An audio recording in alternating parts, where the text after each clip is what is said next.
सबको मैं एम्बुलेंस में लेके जाऊंगा सर, प्लीज। ठीक है, छोड़ दूंगा, पर तुम्हें ये बताना होगा कि तुम्हारे जैसे और कितने लोग हैं जो मेरा इंतजार कर रहे हैं। उनसे लड़ने और उन्हें ठिकाने लगाने के लिए इससे अच्छी जगह और कहीं नहीं मिलेगी। शाम होने से पहले सबको खत्म करना है। उसके बाद मुझे उससे मिलने जाना है जिसने तुम्हें मुझे यहाँ पर खत्म करने के लिए भेजा।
बता दूं, इस इंसान में एक खास बात है।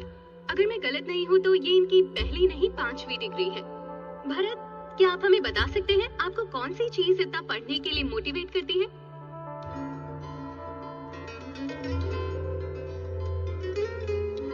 हर बार मैं जब कोई नई चीज सीखता हूँ, मेरा मन मुझे परेशान करता है कि अब भी बहुत कुछ सीखना बाकी है।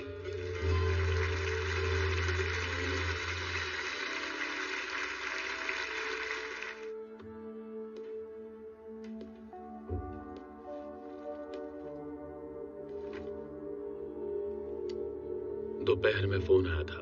तबीयत ठीक नहीं थी, इसलिए 2 दिन पहले उन्हें हॉस्पिटल में एडमिट कराया था। अचानक उन्हें अटैक आया और वो नहीं रहे भरत।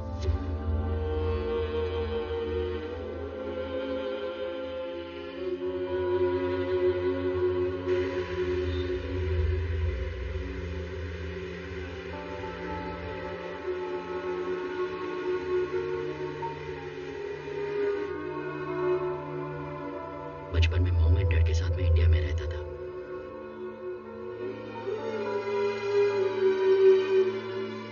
मम्मा, मैं आ गया। भरत, कपड़े चेंज करो और कुछ खा लो। ठीक है मम्मा। भरत, हाँ? तुमने फिर से आइसक्रीम खाई? खाई है ना, सच बोलो। मैंने देखा सुभाष खा रहा था तो मैंने भी ले लिया मम्मा। डॉक्टर ने तुम्हें आइसक्रीम खाने के लिए मना किया है ना? डॉक्टर की बात नहीं मान रहे हो? प्रॉमिस करो अब नहीं खाओगे। करो प्रॉमिस।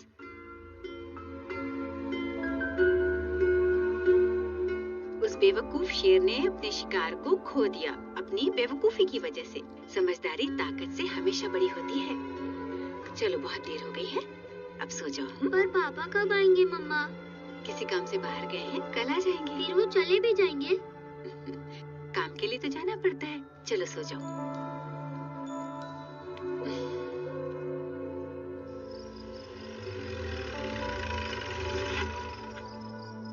राघव, हमें सुबह 5 बजे निकलना है। ओके, आ जाऊंगा। चल ठीक है, बाय बाय।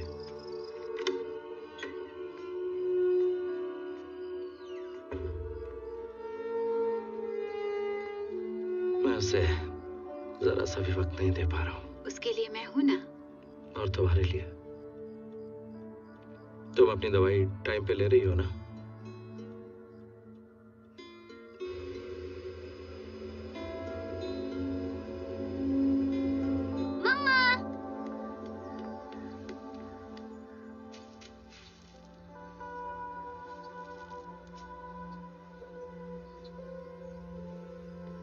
सॉरी मम्मा। किस लिए? मैंने फिर से आइसक्रीम खाई है। बात सिर्फ आइसक्रीम की नहीं है। प्रॉमिस तोड़ा है जो गलत बात है। प्रॉमिस का मतलब पता है? प्रॉमिस का मतलब है विश्वास। हम सब विश्वास पर ही तो जिंदा है।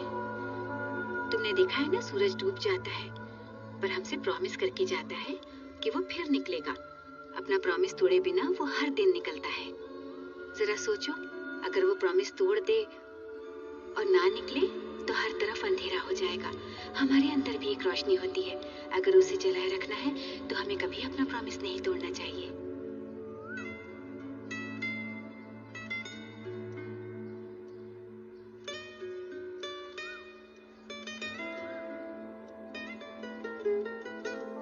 मम्मा,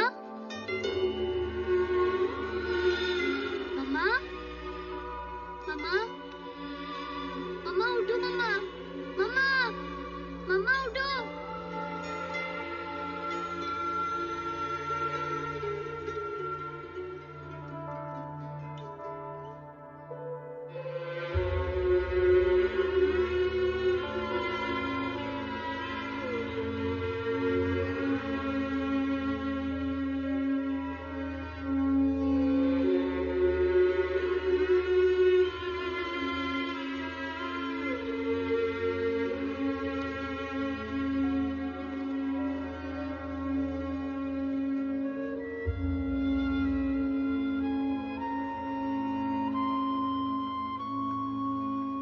कैसे हो भरत? ठीक हूँ अंकल।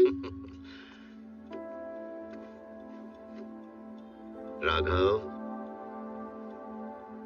इलेक्शन पास आ रहे हैं। हमें अपना एरिया कवर करना है, कैंडिडेट्स फाइनल करने हैं। ऐसा कब तक चलेगा? इससे यहाँ अकेला छोड़कर मैं नहीं जा सकता। तो उसके लिए तुम्हें दूसरी शादी करनी होगी। ये क्या कह रहा तुम? देखो, तुम अपने लिए मत करो, लेकिन उसे तो मां चाहिए ना। इस उम्र में उसे बाप से ज्यादा मां की जरूरत है। अगर तुम ऐसे रहोगे तो वो खुश नहीं रहेगा। तुम्हारा भी काम में मन नहीं लगेगा। बात को समझो।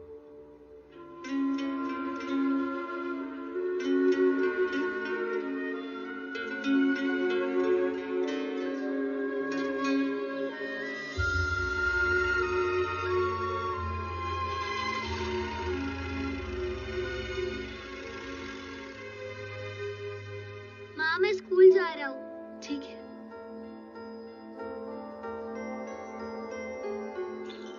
ओ मेरा बच्चा, क्यों रो रहा है? हाँ?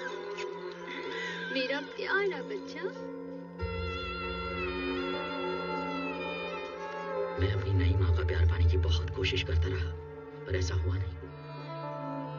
और इसलिए मैं अपना ज्यादा टाइम अपने दोस्त सुभाष के घर बिताने लगा।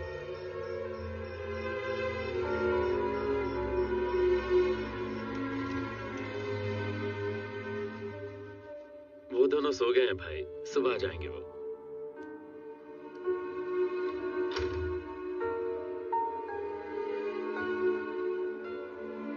मुझे और प्रमीला को लंदन में एक ही हॉस्पिटल में जॉब मिल गई है। बहुत खुशी की बात है। अगले हफ्ते ही निकलना है। हाँ हाँ। भरत और सुभाष को तो जैसे एक दूसरे की आदत सी हो गई है, जो करते हैं एक साथ करते हैं।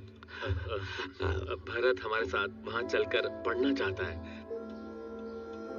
वाह, हाँ, वो भी बच्चा है। सुभाष की वजह से कह दिया होगा। उसकी बात को सीरियसली मत लो। ऐसा नहीं है भैया, वो सच में जाना चाहता है और वो जगह हमारे लिए भी नई है। हम वहाँ बिजी हो जाएंगे, ऐसे में इन दोनों को एक दूसरे का साथ मिल जाएगा। भरत, लंदन जाना है? तुम वहां पर अकेले रह पाओगे? मैं रह लूंगा पापा। मैं सुभाष के साथ रह के पढ़ाई कर लूंगा।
भैया,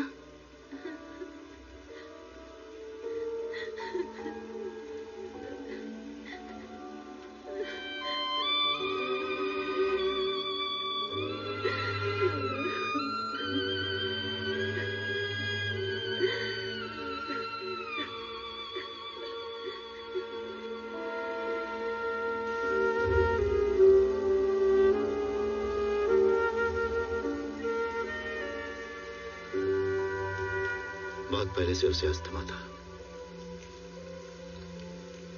ठंड की वजह से अस्थमा बढ़ गया और उसे हॉस्पिटल में एडमिट करना पड़ा। सोचा था 2 दिन में ठीक हो जाएगा, पर अचानक वो हम सबको छोड़कर चला गया। तुम्हारे आने तक सोचा कि उसे रोक ले, पर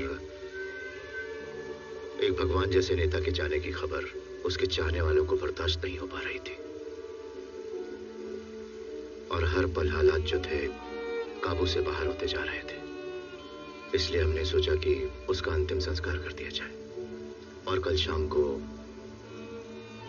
अंतिम संस्कार किसने किया? छोटे बेटे ने।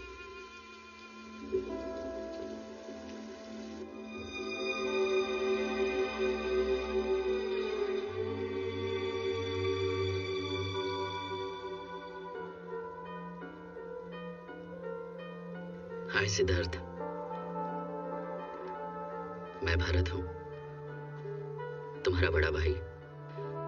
टाइम पर नहीं पहुंच पाया, पर तुम डैड के पास थे। मेरा काम तुमने कर दिया। Thanks for doing that. नए राजनीतिक समीकरणों को ध्यान में रखते हुए हम बात करेंगे नए चीफ मिनिस्टर बनने की रेस में कौन है, आज हमारे लाइव शो पर। आपका स्वागत है। आपको क्या लगता है हमारे नए चीफ मिनिस्टर कौन होंगे? वनराज होंगे, और कौन होगा? उन्होंने और राघव राजी ने मिलकर तो नवोदय पार्टी खड़ी की है। राज्य के बहुत बड़े नेता हैं वो। पर वो कभी ये पद लेना ही नहीं चाहते थे। मुझे लगता है उनकी पत्नी उनकी जगह चीफ मिनिस्टर बनेगी। भैया, फ्रूट बात को लेकर कोई मतभेद नहीं है। अच्छा, मंजू, आपके कहने का मतलब देख रहा हूँ सिद्धार्थ किसी से बात नहीं कर रहा, बहुत ही चुपचाप रहता है। वो बहुत दिनों से किसी से बात नहीं कर रहा, माँ और पापा से भी नहीं।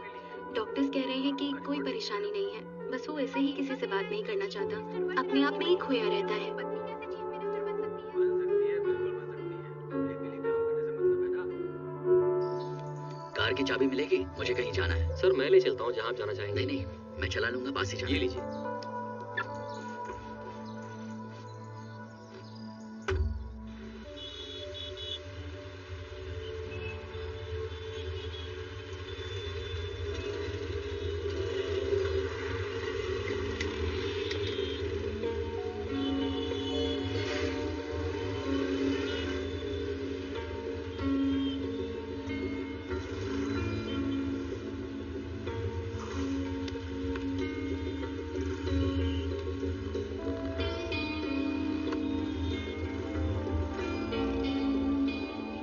घंटे में आ जाऊंगा डार्लिंग। तुम शॉपिंग के लिए निकल जाओ, मैं तुम्हें पिकअप कर लूंगा।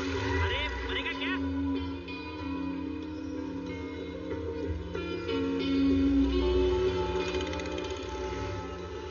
रुक जा। आदमी की पैजामा सिग्नल दिखता नहीं क्या? चल चल निकलना।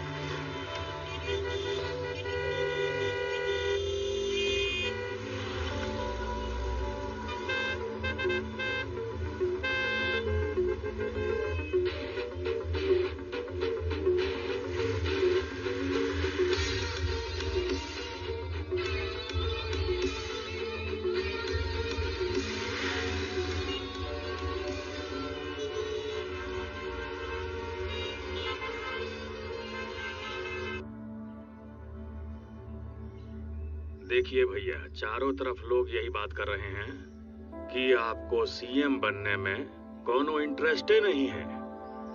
अगर ऐसे ही चलता रहा ना तो हमारा पार्टी जो है वो टूट जाएगा। भैया जी, हम क्या कह रहे हैं कि पार्टी के बहुत सारा मेंबर और ये जो एमएलए है वो चाहता है कि हमको आप सीएम।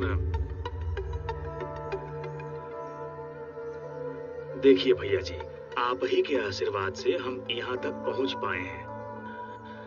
आपके साथ पुराना रिश्ता होने की वजह से हम एक बात साफ साफ कहेंगे, हम नहीं चाहते कि हमारी वजह से पार्टी टूट जाए।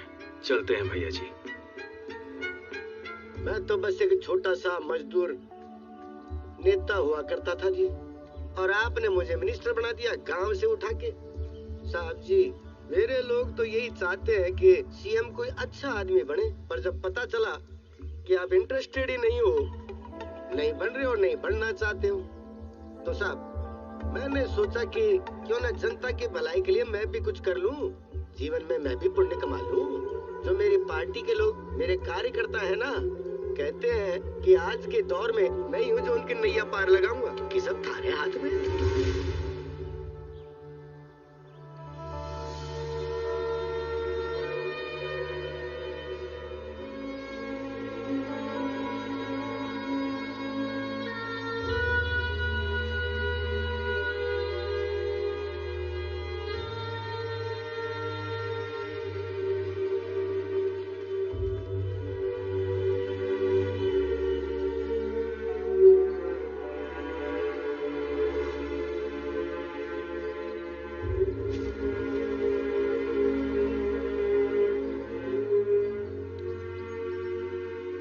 ये राघव का बड़ा बेटा है, ये अपोजिशन पार्टी के प्रेसिडेंट है, और ये उनका बेटा।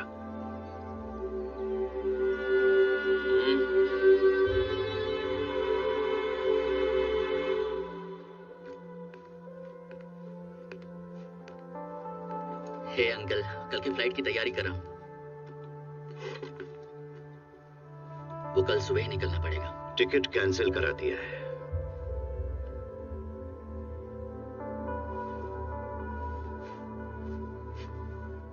तुम्हें अब यहीं पर रुकना होगा भरत। इस स्टेट का नया सीएम बनना होगा।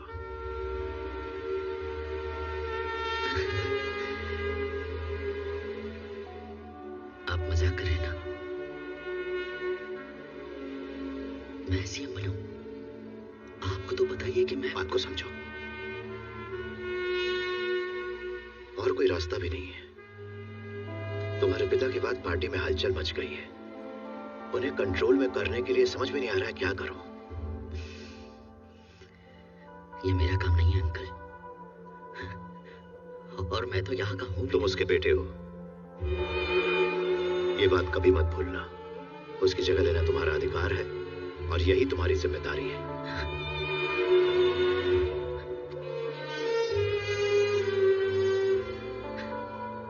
ये मेरे बस की बात नहीं है, बल्कि मुझसे ज्यादा तो आप काबिल हैं। लेकिन तुम भी काबिल बन सकते हो। पार्टी में मेरी और भी जिम्मेदारियां हैं भरत। जब से पार्टी बनी हमने यह डिसाइड किया था कि सीएम वो बनेगा और पार्टी की जिम्मेदारी मैं संभालूंगा। तब से ऐसा ही चलता आ रहा है।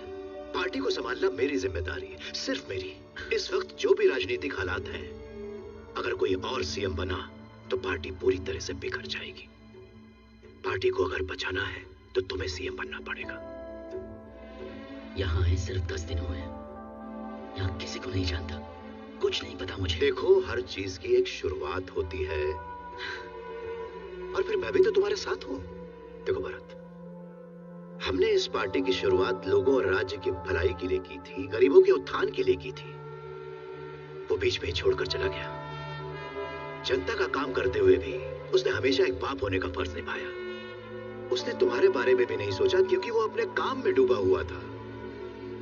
इस बात को दिल से मत लगाना। 25 सालों का सपना है ये। ऐसे ही किसी अरे गहरे को सीएम बनाकर सामने नहीं ला सकते ना। बात को समझो। बेटे हो तुम उसके, तुम ही उसका सपना पूरा कर सकते हो। आज रात अच्छी तरह से सोच लो, प्लीज।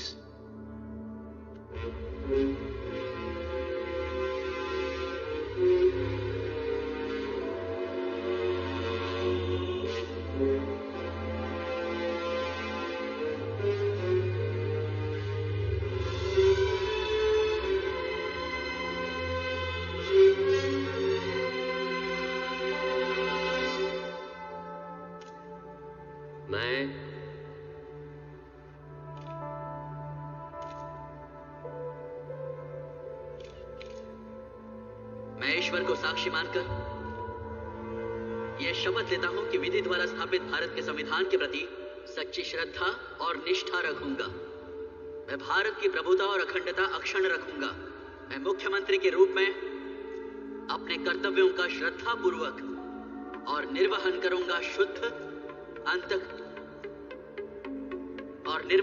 शुद्ध अंतकरण से, तथा मैं भय या पक्षपात, अनुराग या द्वेष के बिना सभी प्रकार के लोगों के प्रति संविधान और विधि के अनुसार न्याय करूंगा।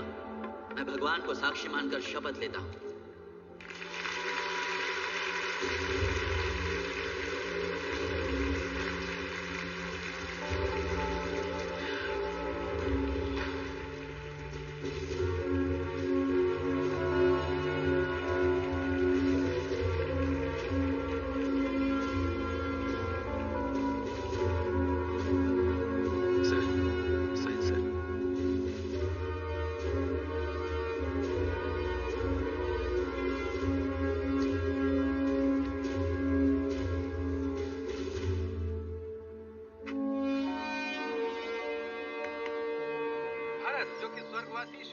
के बेटे हैं, आज उन्होंने प्रदेश के नए मुख्यमंत्री के रूप में शपथ ले ली। एक नया चेहरा जिसे राजनीति का कोई अनुभव नहीं है, और अब राज्य सत्ता की बागडोर उनके हाथ में है। कुछ नेताओं और लोगों ने आने वाले दिनों में उनके काम को लेकर अपने विचार रखे।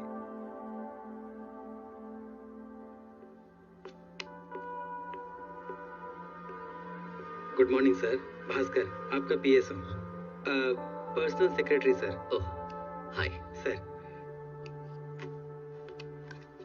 प्लीज। मैं कई सालों तक आपके पापा का भी पीए रहा हूँ सर। हिंदी अखबार आप पढ़ लेते ना? Yes sir. मुझे हिंदी ठीक से नहीं आती, पढ़कर सुना सकते हैं? हाँ जरूर सर। सिर्फ हेडलाइंस। Okay sir.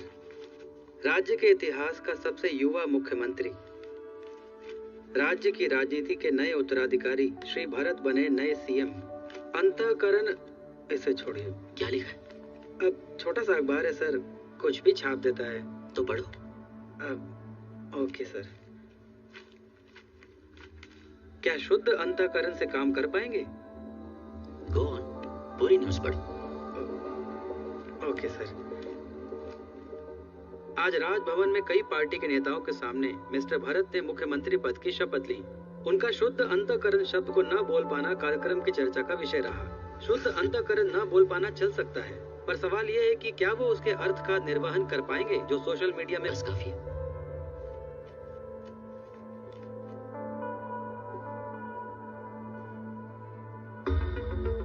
वो क्या शब्द है भास्कर? शुद्ध अंतःकरण sir.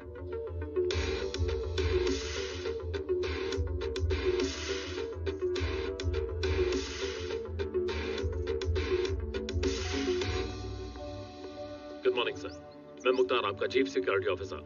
Hello Mukhtar. Sir, please sir.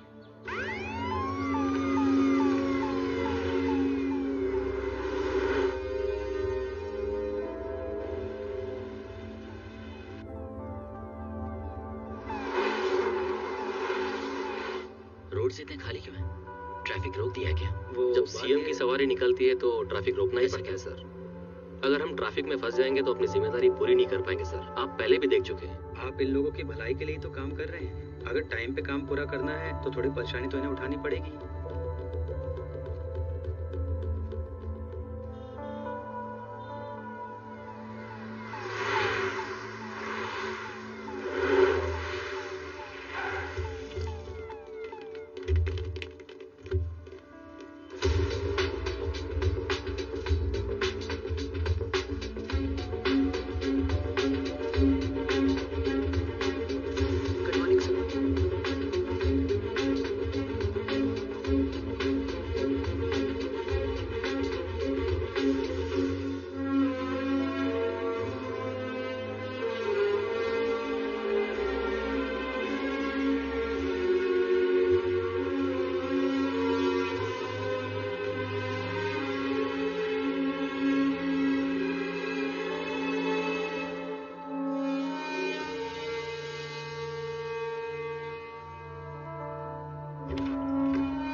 Welcome sir. I am Shrivastava, chief secretary. Please. Thank you sir. ये आपकी पर्सनल टीम है सर। किसी भी फील्ड या इशू को लेकर ये आपको असिस्ट करेंगे। Thank you gentleman. आप सब जानते हैं मैं किन हालातों में सीएम बना हूँ। टू बी ऑनेस्ट, मैं स्टेट के बारे में, इस काम के बारे में कुछ नहीं जानता। या इट्स ट्रू, जानता हूँ बहुत अजीब है। आप सभी से मुझे बहुत कुछ सीखने की जरूरत है। But trust me, I am a very fast learner. बहुत जल्दी सीख लेता हूँ। मैं ऐसा सीएम बन के दिखा सकता हूँ जैसा आप सब चाहते हैं। हम सब आपके साथ हैं सर। All the best. कल सुबह हम फर्स्ट कॉन्फ्रेंस ऑर्गेनाइज कर रहे हैं, so we'll address you all the key issues sir. पर उससे पहले मैं ट्रैफिक प्रॉब्लम्स के बारे में जानना चाहता हूँ। Right sir. क्या उससे कंसर्न ऑफिसर्स के साथ मीटिंग हो सकती है? Sure sir. कल सुबह फर्स्ट आवर ठीक रहेगा? अभी नहीं हो सकती sir. Right now. Sure sir. Sir, Arun Kumar, traffic commissioner, और ये उनकी टीम है। Take your seats.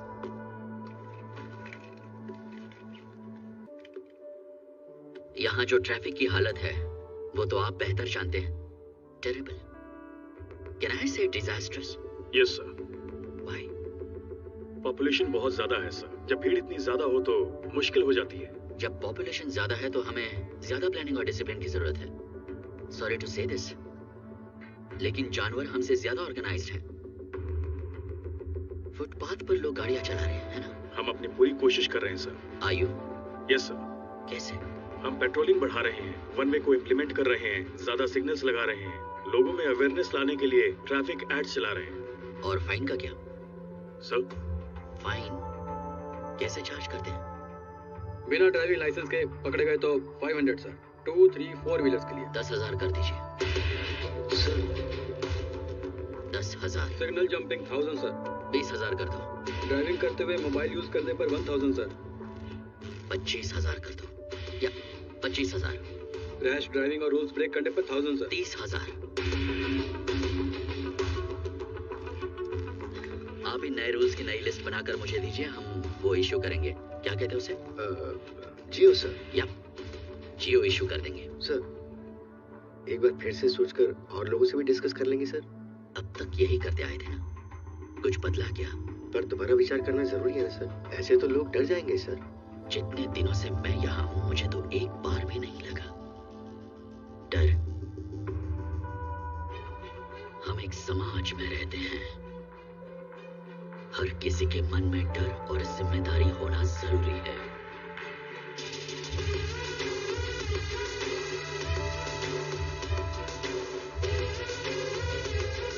रुक रुक रुक, कहाँ जा रहे हैं? सर जाने दो ना प्लीज, गाड़ी साइड में लगा। चालान काट रहा हूँ 20,000 का, भर देना। 20,000? उतनी तो मेरी सैलरी है सर। रुको रुको, एक मिनट।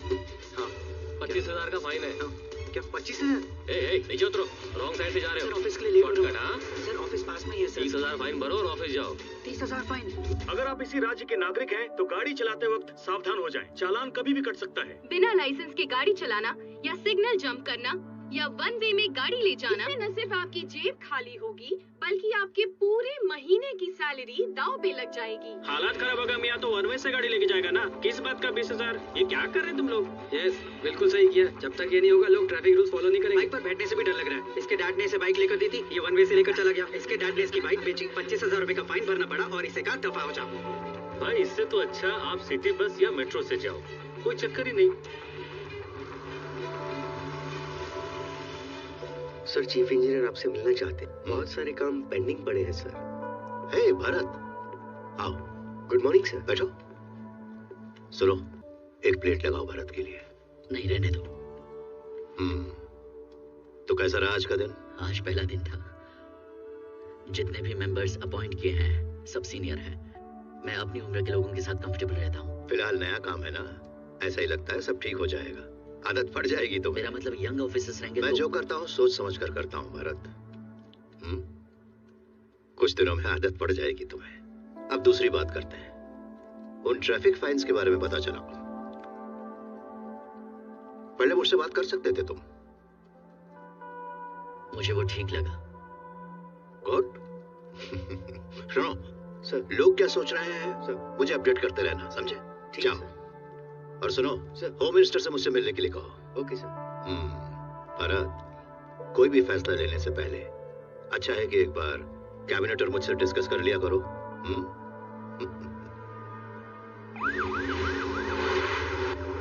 ट्रैफिक फाइन को लेकर लोग क्या सोच रहे हैं भास्कर? ये कोई छोटा मोटा झटका नहीं है।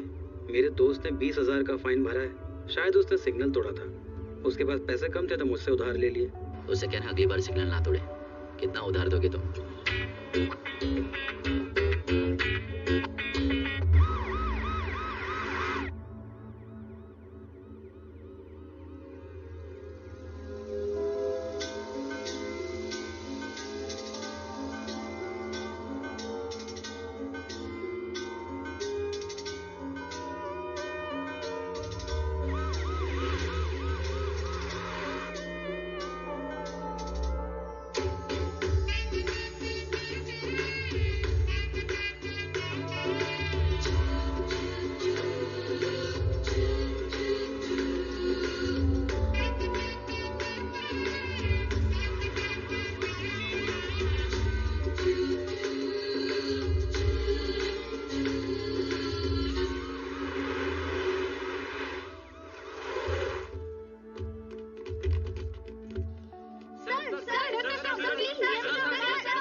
ये वही है सर जिसने ओथ सेरेमनी के बारे में लिखा था। ये ऐसा ही है। चलिए सर।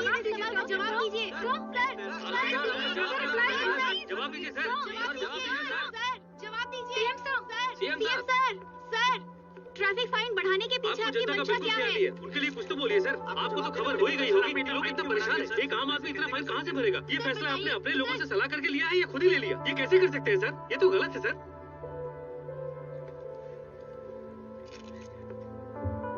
शुद्ध अंतःकरण से।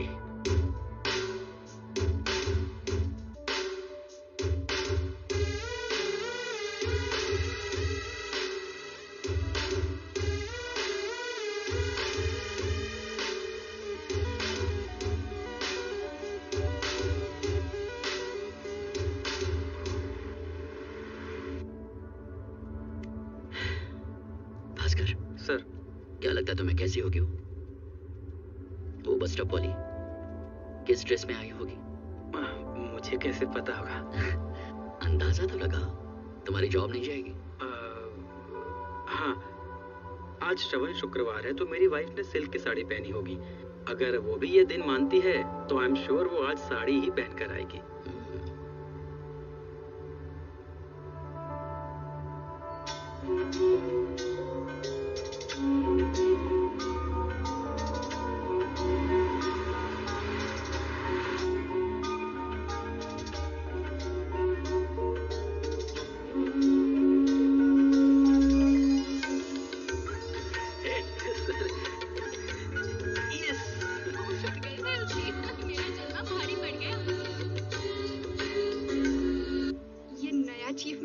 से आया है ना, मैंने भी न्यूज देखना शुरू कर दिया है। जब से उसे टीवी में देखा है, मेरी तो नींद ही उड़ गई है। उसके जैसा अगर कोई लाइफ में आ जाए, मजा ही आ जाएगा यार। तुझे समझ नहीं आएगा यार। तू भी टू मच है वर्षा।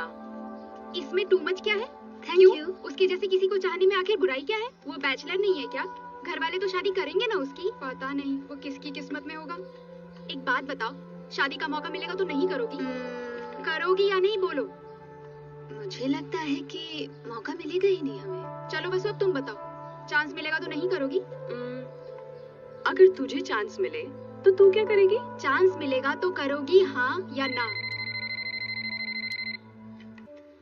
तुम खाओ, मैं देखती हूँ। हेलो। हेलो, वासुमती है क्या? आप कौन बोल रहे हैं? मैं भरत बोल रहा हूँ। भरत तो मुख्यमंत्री भी है। कौन सा भरत? अरे मैं तो सीएम भरत ही बोल रहा हूँ। आपको कैसे पता? हाँ, होशियार मत बन, वरना मैं तुझे ठीक कर दूंगी, समझा?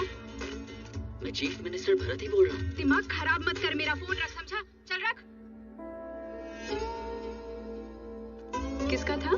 कोई नहीं, सीएम भरत के नाम से प्रैंक कॉल थी। मुझे लगता है ये सीआई का बेटा सीनो ही है। हमारी वसु के पीछे 10 दिन से पड़ा है। हमारी बातें सुनकर उसी ने कॉल किया होगा। सही कहा। तुम बैठो, मैं देखती हूँ। हेलो, मैं भरत बोल रहा हूँ। पहले कॉल डिस्कनेक्ट हो गया। वासुमती है क्या? ए सीनू, मुझे पता है तुम यहीं कहीं छुपकर कॉल कर रहे हो। अगर मैं बाहर आ गई ना। ये क्या बात करी आप? मैं सीएम भरत हूँ। जो भी फोन उठाता है गुस्सा करने लगता है।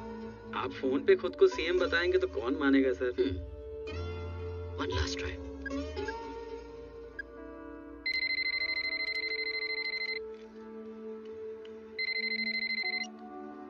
हेलो, कौन है? मैं सीएम भरत बात कर रहा हूँ। वासुमती है क्या? वासु ही बोल रही हूँ। हाय। देखो मिस्टर, यहाँ कोई मजाक नहीं हो रहा है, ओके? अगर तुम और परेशान करोगे तो अच्छा नहीं होगा। मेरे डैड पुलिस में है, कंप्लेन कर दूंगी। हेलो हेलो, मैं समझ गया। अगर मैं ये कहूँ कि मैं सीएम भरत बोल रहा हूँ तो तुम नहीं मानोगी। वहाँ टेलीफोन डायरेक्टरी है, उसमें स्टेट सेक्रेटेरिएट का नंबर होगा, उस पर कॉल करो। जब ऑपरेटर फोन उठाए तो अपना नाम बता देना। क्या हो गया? खुद को सीएम बोल रहा है। कह रहा है कि टेलीफोन डायरेक्टरी से चाहो तो चेक कर लो। कहता है कि क्रॉस चेक कर लो। ये कुछ ज्यादा ही स्मार्ट बन रहा है। इसकी तो एक बार कॉल करके क्रॉस चेक कर लेना। सेक्रेटेरिएट में।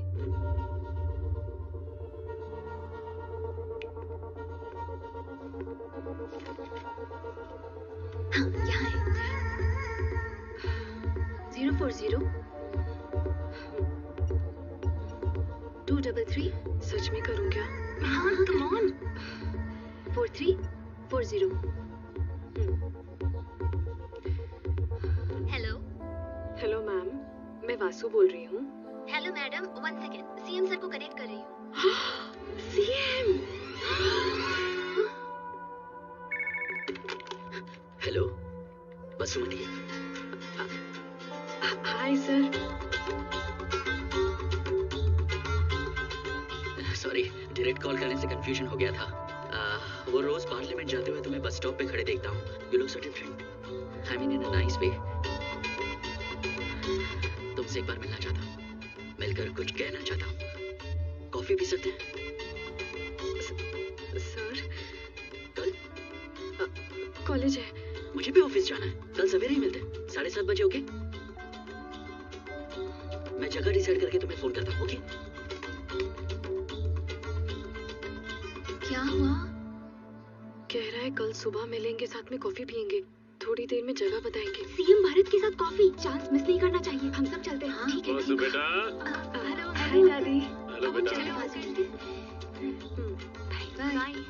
Morning 7 o'clock। Okay, bye bye. क्या कहते हो, कौन सी जगह ठीक रहेगी?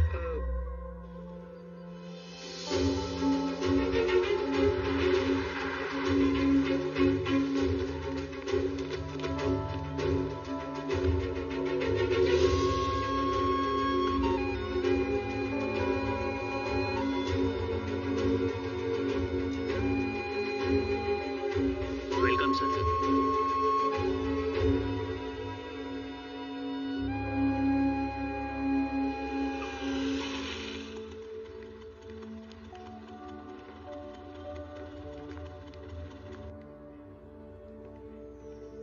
ये तो पहले से आ चुका है। मैडम रुकिए।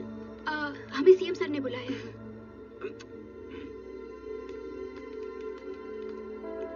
Bharat. Hi sir, Vasu. I know. और तुम? वर्षा, वैशाली, शैलजा। हाय, प्लीज।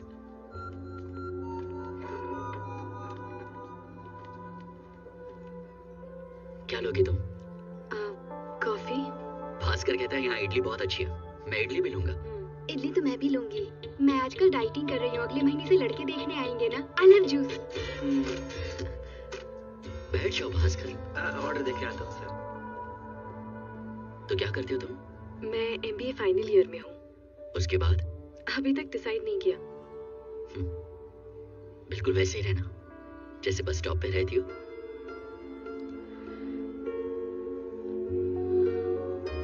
तुम्हें भीड़ में खड़ा देखकर बहुत अच्छा लगता है। You're natural. आप हर दिन जाते हुए हमें देखते हैं, ये तो बहुत शॉकिंग है। हमें तो यकीन नहीं हो रहा। आप सबको नहीं देखते हैं, सिर्फ इन्हें देखते हैं। हमने एक्सपेक्ट नहीं किया था हमारा चीफ मिनिस्टर इतना हैंडसम होगा। ट्रैफिक रूल्स को लेकर आप काफी स्ट्रिक्ट हो रहे हैं।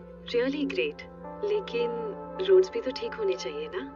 फाइन से जो पैसा आ रहा है उसे आप वहाँ यूज कर सकते हैं ना। That's a great idea. इसके बारे में हम पहले ही बात कर चुके हैं सर। इडली बहुत अच्छी है भास्कर। समझ गया। यहाँ की लाइफ और लंदन की लाइफ में कुछ चेंज नजर आता है आपको? बहुत ज्यादा। यहाँ की और वहाँ की दुनिया में बहुत फर्क है। वहाँ आप अकेले रहते हैं? या कभी कोई गर्लफ्रेंड थी? No.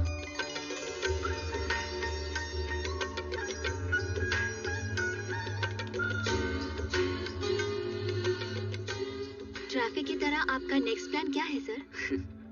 I don't know. Sir time हो गया है। ओह, असेंबली का टाइम हो गया। पता नहीं चला टाइम कैसे निकल गया। Thanks for coming. फिर मिलेंगे। सर मैं फ्री हूँ, कब मिलना है बताइए। सर भी तो फ्री होने चाहिए मैडम। शेड्यूल चेक करके बताओ। बिल पे कर दिया भास्कर? दे दिया सर। Bye sir. चलता हूँ मैडम। तुम तो बहुत लकी है यार।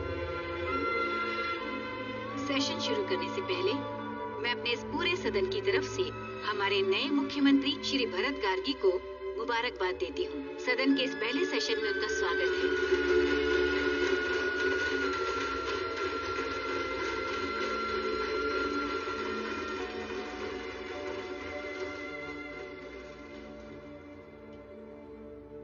Thank you, Madam Speaker. My dear colleagues and honorable members, thank you. विपक्ष के नेता श्री श्रीपति राव।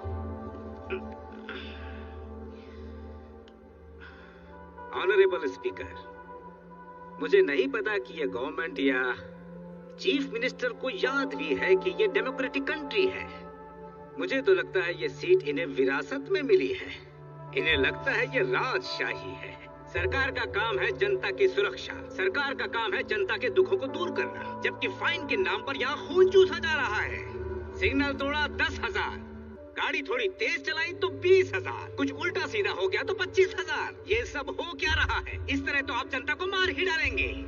मैं यूँ कह रहा था कि इस तरह की बातें थारे और थारे पार्टी के मुंह से चौखी ना लागे। पब्लिक देख रही है कि ऑटो से लेके सब्जी मंडी तक कतई लूट मचा रखी तुम लोगों ने। जनता को दिया ही क्या तुम लोगों ने? तुम लोगों ने बड़ा कटोरा थमा दिया छेद वाला। ये बात तो गांव का बच्चा जानता है। स्पीकर मैडम, इनका इशारा मेरी तरफ है।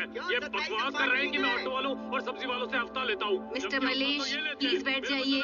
प्लीज बैठ जाइए, उन्हें बोलने दीजिए। अगर ये अपनी बात वापस न ले तो हम चले जाएंगे। रोका किसने? खंबा पीने का टाइम हो गया है, इसलिए वॉकआउट कर रहे हैं। प्लीज बैठ जाइए, शांत हो जाइए, साइलेंस चाहिए। क्या जरूरत है? प्लीज बैठ जाइए आप लोग।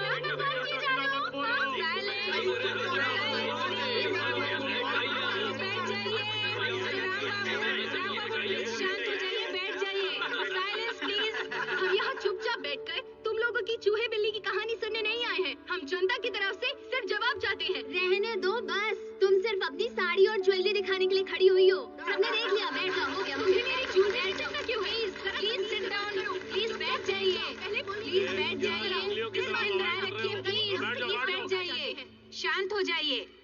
मिस्टर श्रीपति राव, अपनी बात पूरी कीजिए। अध्यक्षा, मेरे इलाके में मैं एक सॉफ्टवेयर इंजीनियर को जानता हूँ। हर सुबह वो सॉफ्टवेयर इंजीनियर अपने बच्चों को स्कूल छोड़कर फिर ऑफिस जाता है।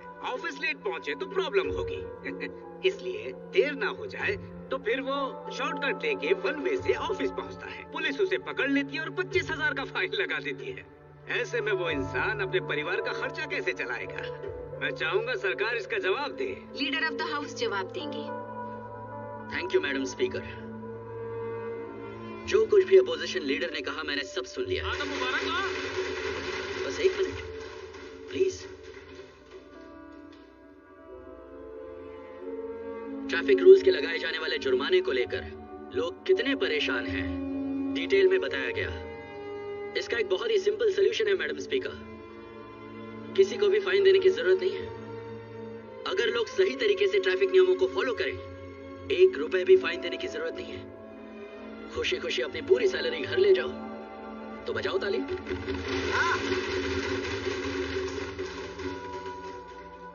आपने अभी अभी किसी सॉफ्टवेयर इंजीनियर की बात की थी। उसने रॉन्ग वे में एंट्री की थी तो जुर्माना भरना पड़ा। 1 महीने की सैलरी गई। तो क्या हुआ सर? खर्च कम करके भी घर चलाया जा सकता है। लेकिन अगर वन वे में जाते हुए किसी और गाड़ी ने टक्कर मार दी होती तो फिर यह सवाल खड़ा होता कि उसका पूरा परिवार सारी जिंदगी क्या करता। लोगों ने हमें सदन में भेजा है ताकि हम कुछ अच्छा करें, ना कि उनकी गलतियों को सपोर्ट करते रहे और वो रूल्स तोड़े और हम उन्हें माफ करते रहे। जब अचानक मेरे पिताजी का देहांत हुआ था तो मैं लंदन से यहाँ 2 हफ्तों के लिए आया था। आने के बाद मैं यहाँ वहाँ घुमा तो मैंने देखा कि यहाँ के लोगों में जिम्मेदारी नाम की कोई चीज नहीं है। 1% की भी जिम्मेदारी नहीं है मैडम स्पीकर। इन लोगों को अपनी अपनी जिम्मेदारियों का बिल्कुल भी एहसास नहीं है और वही मैं इन्हें दिलाना चाहता हूं मैडम स्पीकर। वही मैं दिलाना चाहता हूं। मैं यहाँ से दूर एक बिल्कुल अलग सोसाइटी में पला बड़ा हूं मैडम स्पीकर। वहां के लोगों में सरकार के प्रति डर और जिम्मेदारी दोनों है। They are responsible, they are accountable, and they have made their lives beautiful. और यहाँ हम सफाई तक नहीं रखते, कहीं भी कुछ भी कर देते हैं। किसी चीज में कोई क्वालिटी नहीं। बिना डर के लोग नकली चीजें बनाते जा रहे हैं। यह हैरान कर देने वाली बात है मैडम स्पीकर। इस तरह का सिस्टम काम करता है उस देश में जिसकी पॉपुलेशन इतनी ज्यादा है। क्या यह सिस्टम इन हालातों के लिए जिम्मेदार नहीं है? मैडम स्पीकर, इन्होंने हमारी बेइज्जती की है। इन्हें क्या पता हमारे देश में कितनी सारी प्रॉब्लम्स हैं। जुम्मा 2 दिन हुए इंडिया आए हुए। इनकी बात को रिकॉर्डिंग से निकाल देना चाहिए। ये फैक्ट है और इन्हें रिकॉर्ड्स में रखा जाए मैडम स्पीकर।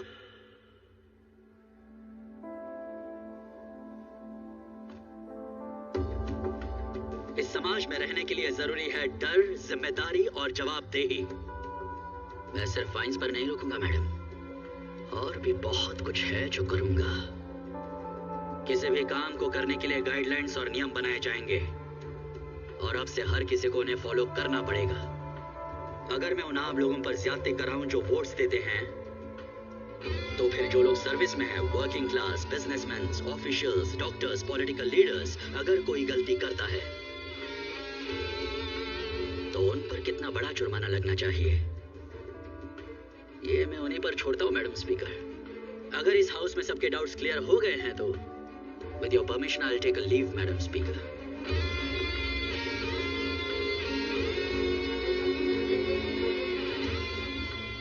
लोगों की गलतियां सुधारने के लिए मैंने जरा सी सख्ती क्या दिखाई?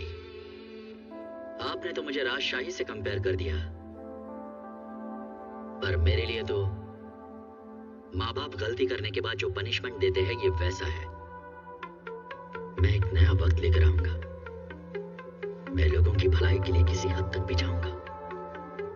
लगातार लोगों के काम आने की कोशिश मेरी जिंदगी का मकसद है। किसी को परेशानी हो तो हो, मैं भरत आपको वचन देता हूं, मैं एक जिम्मेदार खिलाड़ी बनूंगा। मेरा काम होगा लोगों का काम, लोगों के लिए, लोगों के द्वारा। ये मैं हूं, ये मैं हूं, ये मैं हूं।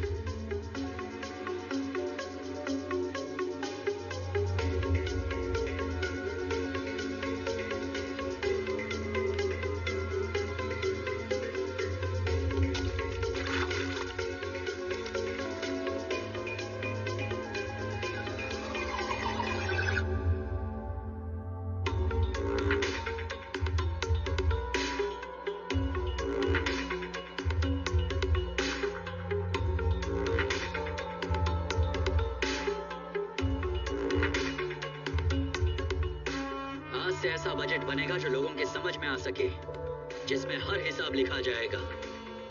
एक एक रुपया जो खर्चा होगा लोगों के सामने होगा। मैं सारे कॉन्ट्रैक्टर्स को वार्निंग दे रहा हूँ, चाहे गवर्नमेंट में काम करने वाले लोग हो या फिर आम जनता हो, हर एक को हर कॉन्ट्रैक्ट के बारे में जानने का पूरा अधिकार है, चाहे वो बड़ा हो या छोटा।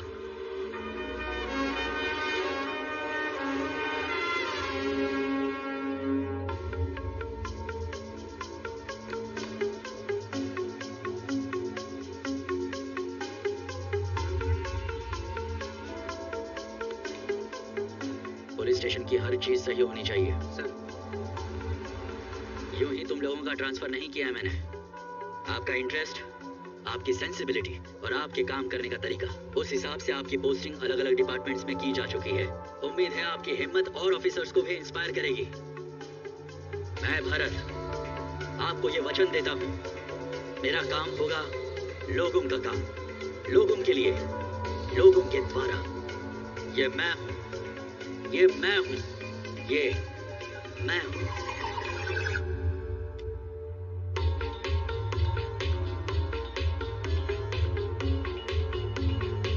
विपक्ष के नेता के बेटे बिजनेसमैन मनोहर पर एक और इल्जाम लगा है। उनके पुराने गैर कानूनी कामों के बाद भी 800 एकड़ सरकारी जमीन उन्हें गैर कानूनी तौर से दी गई है। कुछ गैर सरकारी संस्थाओं ने इसकी शिकायत भी की है। वो चाहते हैं जल्द से जल्द इस पर कार्यवाही भी हो। तुम्हारे ऊपर बहुत पहले से इनकम से ज्यादा प्रॉपर्टी रखने का इल्जाम है, पर तुमने आज तक इस बात की सफाई दी ही नहीं है। आजकल राजनेताओं और अमीर लोगों को बदनाम करने का फैशन सा चल रहा है। पर लोगों में ये चर्चा है कि तुमने अपनी इनकम से ज्यादा दौलत। एक मिनट, ये इसलिए है क्योंकि ये मीडिया और अपोजिशन की फैलाई हुई बात है। एक बात बताऊं, अगर तुम पैसे नहीं कमाओगे तो लोग तुम्हें नकारा समझेंगे। मेहनत करके अपना मकाम हासिल करोगे तो लोग स्वागत करेंगे। इसीलिए तो मैं लोगों की बातों पर आजकल ध्यान ही नहीं देता। ये हाई प्रोफाइल केस है तो पब्लिक अटेंशन मिलेगा ही। आपको तो ये सब पता ही होगा, लेकिन इन्वेस्टिगेशन फेयर और ट्रांसपेरेंट होना चाहिए। Sure sir. Yes sir. State government ने ऑपोजिशन पार्टी के लीडर के बेटे का accusation case of injustice CBCID को सौंप दिया है। इस कदम के बाद ये उम्मीद की जा रही है कि राज्य की राजनीति में थोड़ी हलचल देखने को मिलेगी, लेकिन फिर भी हर कोई नौजवान मुख्यमंत्री की यानी श्री भरत के फैसले से खुश है। वहीं राजनीतिक पार्टियों और राजनेताओं में गुस्सा दिखाई दे रहा है। मुख्यमंत्री भरत के इस धमाकेदार फैसले ने सबकी नींदें उड़ा दी है। खास तौर से कॉन्ट्रैक्टर्स, ऑफिसर्स और बिजनेसमैन के तो होश उड़ गए हैं। उनका ये फैसला चर्चा का विषय बना हुआ है।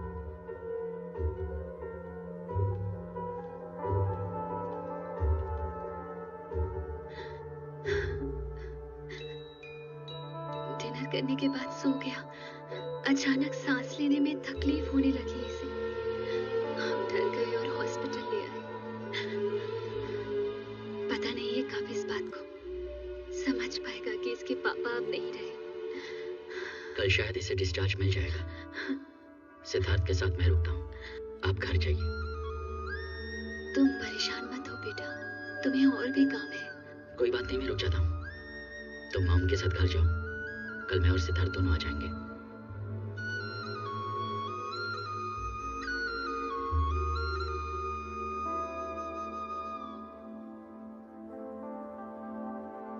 हाय, माँ और बहन आराम करने गई हैं।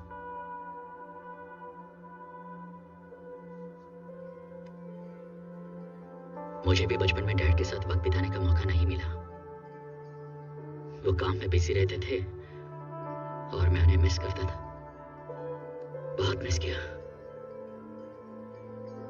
जब बड़ा हुआ तो पता है लोग क्या कहते थे?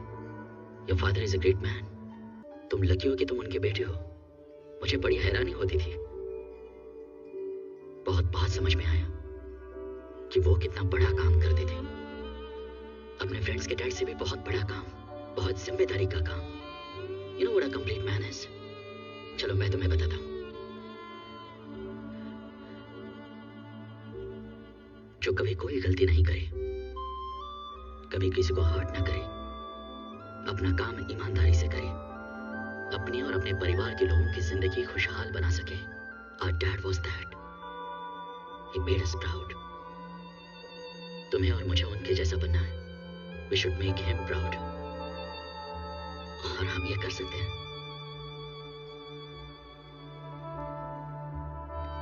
बहुत देर हो गई है, सो जाओ।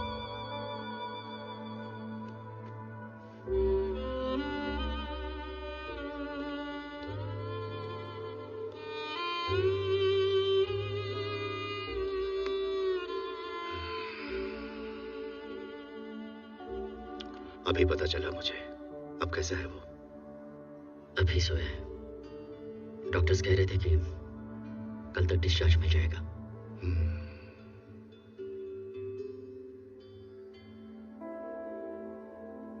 तुम क्यों यहाँ रुके हो? किसी और से कह देते। मेरा मन कर रहा था।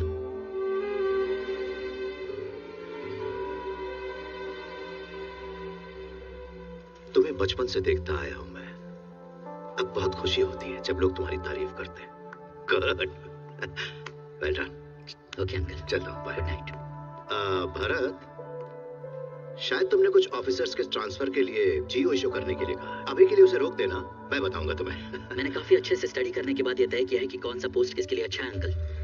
मैंने तो फाइल्स पर साइन भी कर दिए। कोई बात नहीं, कुछ ही पोस्ट्स हैं, थोड़े इश्यूज हैं इसलिए। सिर्फ 4 हैं भरत। फाइनेंस सेक्रेटरी, एसपी भी हैं, कमिश्नर और वो सीबीसीआईडी। इनके बारे में फैसला पार्टी में डिस्कशन के बाद होना चाहिए। ये लोग गवर्नमेंट सर्वेंट्स हैं, पार्टी से क्या मतलब इनका? एनीवेज, जो जिस पोजीशन के लिए काबिल था सोच समझ कर रख लिया है। कल शाम तक वो चार्ज संभाल लेंगे। यानी कि तुम्हारे पापा के रहते भी डिसीजंस मैं ही लेता था। रूलिंग पार्टी के अपने कुछ ऑब्लिगेशंस होते हैं भरत। मैं डिसीजन ले चुका हूं और मैं अपने तरीके से काम करना चाहता हूं।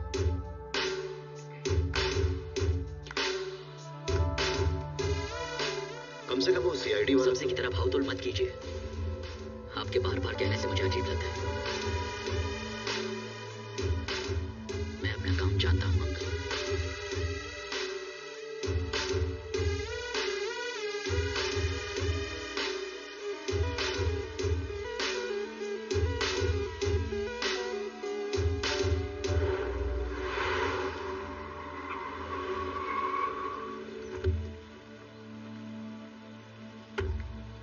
देखो, अभी मुझे ऑफिस जाना है।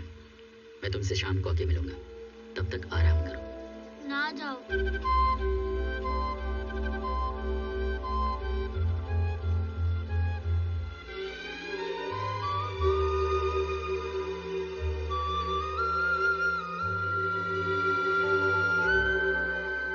सिद्धार्थ जल्दी ही बात करने लगेगा। डॉक्टर ने कहा है। सिद्धार्थ ने कहा।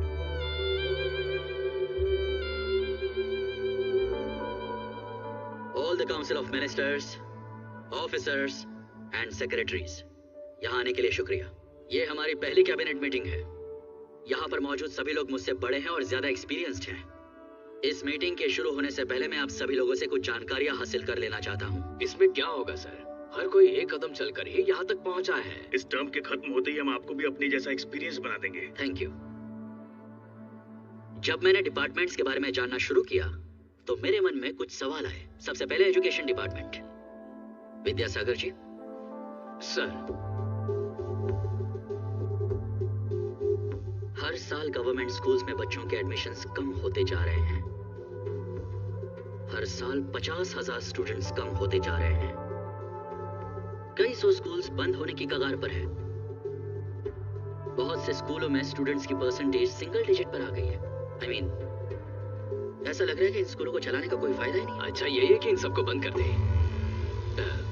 मतलब इससे गवर्नमेंट पर बोझ ही बढ़ रहा है ना। यही तो मेरा सवाल है। गांव में भी लोग अब प्राइवेट स्कूलों को पसंद कर रहे हैं सर। गवर्नमेंट स्कूल में अपने बच्चे पढ़ाने की बजाय वो पैसे देकर प्राइवेट स्कूल में पढ़ाना चाहते हैं। गवर्नमेंट स्कूल में फ्री एजुकेशन लेने की बजाय प्राइवेट स्कूलों में पैसा देकर सीखना चाहते हैं। गवर्नमेंट स्कूल का स्टैंडर्ड तो आप जानते हैं ना सर। मिनिस्टर तो आप ही है ना। हाँ वो तो स्टैंडर्ड अगर गिरा है तो आप क्या करें? अरे तू कुछ बोला। सभी अपने बच्चों को इंग्लिश मीडियम स्कूल में पढ़ाना चाहते हैं सर। तो गवर्नमेंट इंग्लिश मीडियम स्कूल क्यों नहीं शुरू करता? हम ही लोग तो सरकार है ना, और लोगों की जरूरतें पूरी करना हमारा काम। You know what? अगर हम सबके लिए इंग्लिश मीडियम स्कूल बना दें जिसमें मिनिमम फीस हो, मुझे यकीन है बहुत सारे बच्चे एडमिशन लेंगे। We'll look into it, sir. इस एकेडमिक ईयर में हम हर डिस्ट्रिक्ट में 2 ऐसे स्कूल शुरू करेंगे। हम अवेयरनेस प्रोग्राम चलाएंगे। We'll multiply the schools next year. We'll look into it, sir. देखने के लिए इसमें क्या है, बस काम करो आप, जिसकी जरूरत है। Now coming to the private schools. कुछ schools में 5th standard की फीस है 1 लाख, 6th standard की 1.5 लाख, 7th standard की 2 लाख, 10th standard की 3 लाख। हाँ, ये कौन सी पढ़ाई पढ़ रहे हैं? इनमें से एक स्कूल की बात करते हैं। ये ऑफ द रिकॉर्ड है, off the record. PB high school. ये सब अच्छा बात है। ये अपने बच्चों के फ्यूचर के लिए बहुत ही अच्छा है। उसे तो अभी छोड़ेंगे नहीं। क्या हुआ? ये लो, आपको नहीं पता, ये स्कूल एजुकेशन मिनिस्टर का ही है, परब्रह्म पीपी स्कूल्स। ये सारे हाई स्टैंडर्ड स्कूल्स हैं सर। यहाँ के भी बहुत सारे बच्चे इन्हीं स्कूलों में पढ़ते हैं, उन्हें भी डिस्काउंट देते हैं सर। आपको पता है ना, हमारे देश में एजुकेशन नॉन प्रॉफिटेबल है। विद्या को व्यापार बना के पैसे नहीं कमाए जा सकते। ये एक पनिशेबल ऑफेंस है। हिंदी में क्या कहते हैं इसे? दंडनीय अपराध सर। दंडनीय अपराध मतलब ये हुआ कि स्कूल कॉलेज बढ़ा के हम उससे पैसे नहीं कमा सकते ना। ये क्या किया पीबी साहब? मुझे तो इस बारे में पता ही नहीं था। इसका मतलब लाखों रुपए फीस कमाने के बाद भी आपके पास एक भी पैसा नहीं बचेगा। अरे क्या सैक्रिफाइस किया है सर। क्यों सर, है ना ये बहुत बड़ा बलिदान। मैं इन सभी प्राइवेट स्कूल्स की इंक्वायरी चाहता हूँ और एक फी रेगुलेटिंग कमेटी बनाता हूँ and I will personally monitor this. इस बात को मानते हुए कि एजुकेशन हर किसी का अधिकार है, पर लोगों ने इसे एक बिजनेस मॉडल बना दिया है। मैं शपथ लेता हूँ, कोई नहीं बचेगा। आंध्र प्रदेश के मुख्यमंत्री श्री भरत ने आज अपनी पहली कैबिनेट मीटिंग में हिस्सा लिया। अलग अलग विभागों की कार्यशैली पर सवाल उठाते हुए उन्होंने एक प्रभावी कदम उठाने का फैसला किया। उन्होंने प्राइवेट स्कूल और कॉलेज जो मध्यम वर्ग पर भारी बोझ डाल रहे थे, उन पर कड़ी नजर रखने का आदेश दिया है। उन्होंने नई शुरुआत की बात की और सरकारी स्कूल पर ध्यान देने को कहा है। राज्य में जो भी स्कूल कॉलेज ज्यादा फीस वसूल कर रहे हैं, सरकार द्वारा निर्धारित नियमों के पालन नहीं कर रहे हैं, ऐसे बहुत सारे कॉर्पोरेट स्कूल और कॉलेज बंद करने को कह दिया गया है। सरकार ने उनके खिलाफ केस फाइल किया है। बहुत से अधिकारियों को नोटिस भेजे गए हैं। इन नियमों के अनुसार ये नए सीएम काफी सिंसियर भी लगते हैं ना डैड। ये लोग तो ऐसे ही दिखाते हैं बेटा। पॉलिटिशियंस का कोई भरोसा नहीं। इतनी बड़ी आबादी वाले देश में जहाँ ज्यादा लोग मिडिल और लोअर मिडिल और पुअर क्लास से संबंधित हैं, मैं समझता हूँ एजुकेशन का प्राइवेटाइजेशन बहुत खतरनाक है देश के विकास के लिए। हम खाना खाएं या ना खाएं, पर एक एक पैसा जोड़ के अपने बच्चों को पढ़ने के लिए कॉन्वेंट स्कूल भेजते हैं। अब अगर गवर्नमेंट स्कूल में अच्छी पढ़ाई होने लगेगी ना, तो हमारी जिंदगी बदल जाएगी। हमारे चीफ मिनिस्टर ने बहुत अच्छा निर्णय लिया है। उनको इस फैसले पर अटल रहना है और इन सब पर अच्छी नजर रखनी है। We are with you on this sir. Good morning sir. मैंने रिसर्च टीम रेडी कर ली जैसा कि आपने कहा था, और उन्हें एक रूम भी अलॉट कर दिया, तो उन्हें मिलने के लिए बुला लूं? नहीं, मैं आता हूँ। Good morning sir. Morning sir. Please.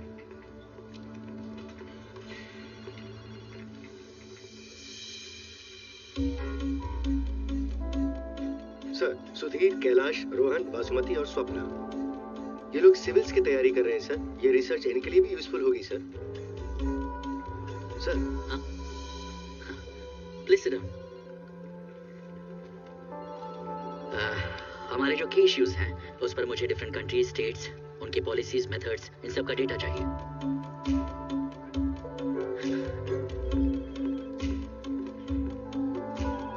Sir, यहाँ हाई स्पीड इंटरनेट कनेक्शन है ना? हाँ सर। इन्हें ओल्ड रिकॉर्ड्स भी देना। Sure sir. इनके पास आईपैड्स हैं। मैं अरेंज करता हूँ सर।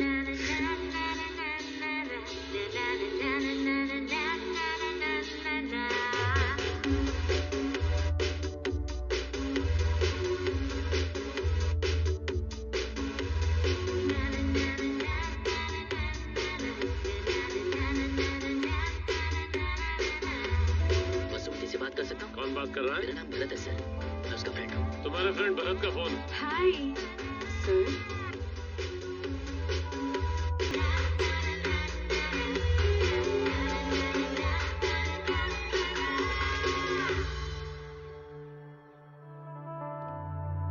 मैं इस साल 4500 मेगावाट पावर स्टेशन के बड़े प्रोजेक्ट की प्लानिंग कर रहा हूँ डैड।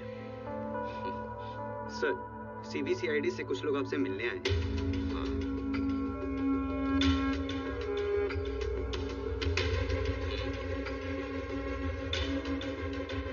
हेलो सर, अरविंद आचार्य, एडिशनल डीजी CID।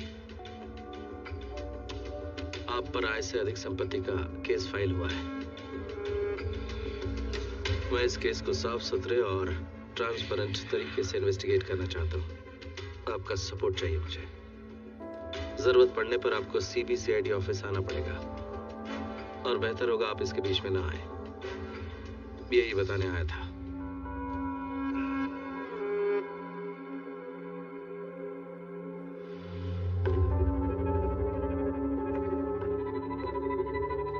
इन्वेस्टिगेशन के दौरान मेरी परमिशन के बिना तुम शहर छोड़ के नहीं जा सकते। 1-2 दिन में कोर्ट का ऑर्डर मिल जाएगा। See you soon.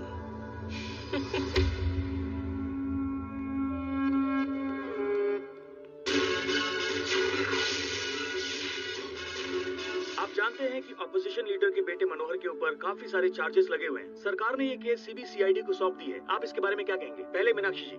ये हर तरीके से सरकार का बहुत ही ज्यादा कायराना और शर्मनाक फैसला है। बदले की राजनीति है, क्योंकि हम सरकार के हर काम पर सवाल उठाते हैं ना। कितनी शर्म की बात है। विपक्ष का मुंह बंद करने के लिए सरकार ने ये केस ओपन किया है। प्रजातंत्र में बदले की राजनीति करना, उकसाने की राजनीति करना ठीक नहीं है। इस केस को ओपन करने में सरकार की मंशा चाहे जो भी रही हो, पर साफ दिख रहा है कि वो विपक्ष की आवाज को खत्म करना चाहती है।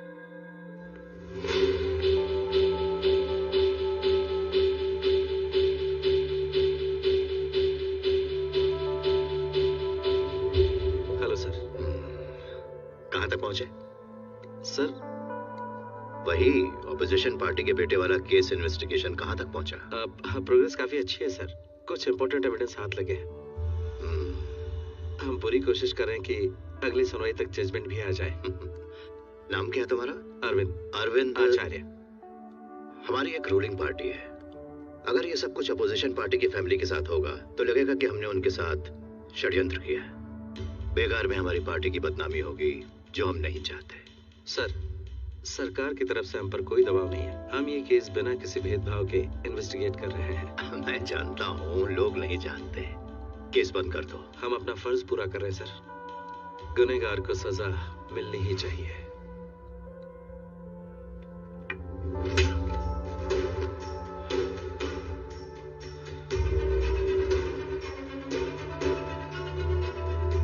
सबका दिमाग खराब हो गया है। पहले तो ऐसा नहीं होता था। कुछ भी करने से पहले एक बार अच्छा बुरा तो सोचना चाहिए ना। तुम लोग जो भी करते हो उसका जवाब मुझे देना पड़ता है। तुम्हारे घर पर तुम्हारी बीवी भी है, तो बच्चे स्कूल भी जाते हैं। जिस पोजीशन पर तुम आज हो, थोड़ा डरना भी चाहिए। जमीन पर ही रहो। केस बंद कर दो।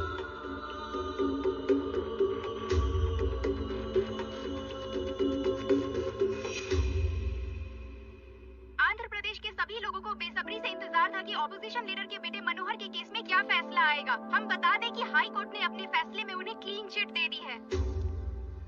अभी खबर आई है कि इस केस की इन्वेस्टिगेशन कर रही CBCID अदालत के सामने सजा दिलाने के पर्याप्त सबूत पेश नहीं कर पाई। अदालत से बाहर आते हुए ऑपोजिशन पार्टी मिनिस्टर के बेटे बहुत खुश दिखाई दे रहे हैं। उन्होंने बताया कि ये इंसाफ की जीत है। इसमें बचाओगे, ये हमारा एक एग्रीमेंट है।